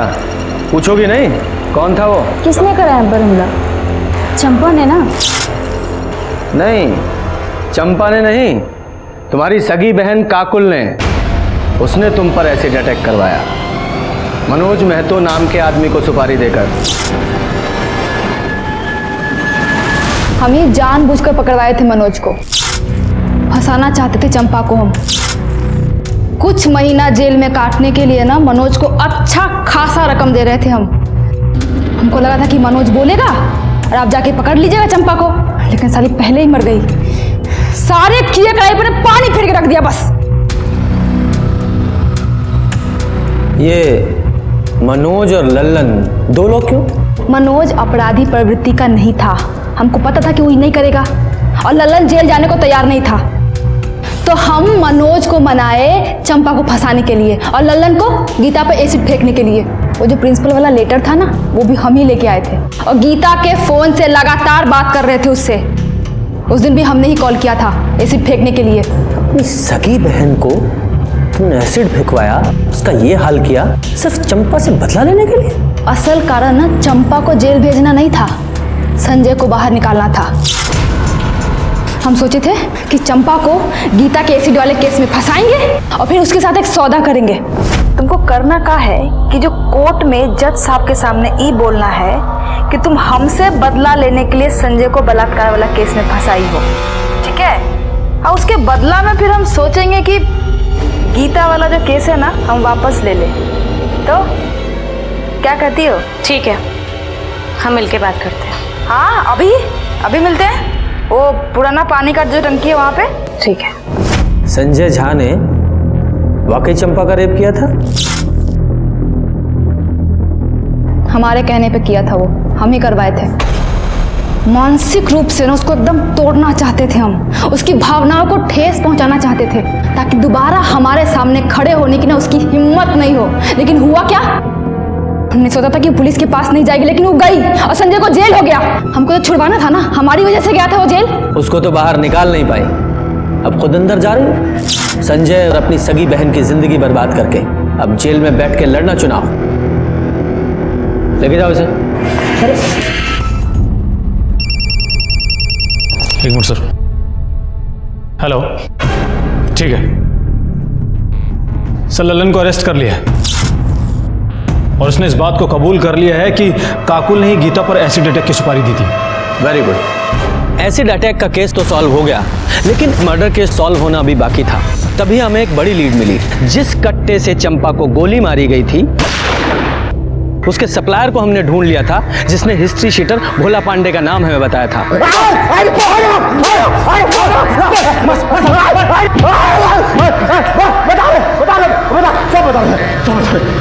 वो हमको चंपा को मारने का सुपारी हमको मिला था।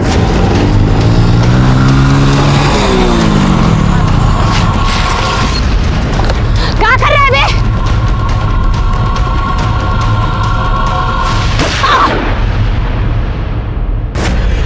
चंपा की गन और उसका फोन कहाँ है? हाँ, उसका गन तो हम सर बेच दिए, फोन हम नदी में फेंक दिए सर।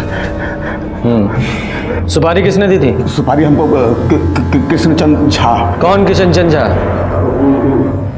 सर किशनचंद झा तो संजय झा का बाप है, वही है ना?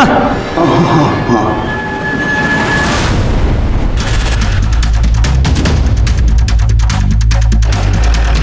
रुक। सर बैग वैग लेके कहाँ जा रहे हो? साहब बस लिफ्ट चाहिए। अरे तो पूछना क्या है, बैठिए हम छोड़ देते हैं। साहब चंपा ना झूठ बोल के हमारे बेटे को फंसाई थी। हमरे संग जोर जबरदस्ती किया है। हम बहुत कोशिश की है, बहुत विनती की उससे, मगर केस वापस नहीं ली वो। 2 दिन बाद कोर्ट में पेशी होने वाली थी। साहब बताओ हम क्या करते हैं? हम सोचे कि केस को जड़ से ही समाप्त कर देते हैं। ना चंपा रहेगी तो मुकदमा कैसे होगा, और कोर्ट को मजबूरी में हमारे बेटे को छोड़ना पड़ेगा। बस उसी दिन हम भोला को सुपारी दे दिए। साहब वो हमेशा अपने लोगों से घिरी रहती थी, तो मारने का मौका ही नहीं मिल रहा था। तो वो 21 तारीख को अकेले पानी की टंकी के पास जा रही थी, तो हम नहीं, तुम्हें कैसे पता चला कि वो पानी की टंकी के पास अकेली जा रही है? काकुल बोली थी साहब। काकुल और संजय का ब्याह जरूर ना हुआ हो, लेकिन हम उसको पतोहू मानते थे, और वो लोग अक्सर फोन करके आपस में मिला जुला करते थे। वही बोली थी कि चंपा से सुलह करने जा रही। काकुल ने उसे अकेले बुलाया है। हम समझ गए साहब कि इससे अच्छा मौका नहीं मिलेगा। हम भी खूब उकसाए उसको, बोले कि सुलह कर लेनी चाहिए। तो भोला को बोले तो भोला गया और अकेले ने उसको घर दबोचा, मार दिया।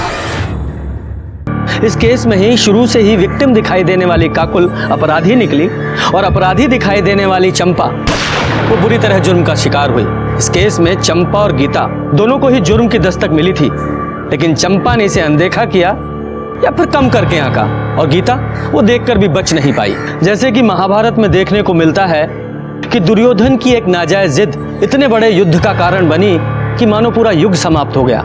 इसी तरह से इन दोनों परिवारों की झूठी खानदानी परंपरा की वजह से काकुल, चंपा, गीता, संजय झा और उसके पिता का जीवन बर्बाद हो गया। जब भी खुद पर अहंकार और दूसरों को नीचा दिखाई देने की होड़ हावी होती दिखाई दे, संभल जाएं। ये जुर्म की दस्तक हो सकती है, इसे अनदेखा ना करें। इसी के साथ मैं सीनियर इंस्पेक्टर रंजीत ठाकुर आपसे विदा लेता हूँ।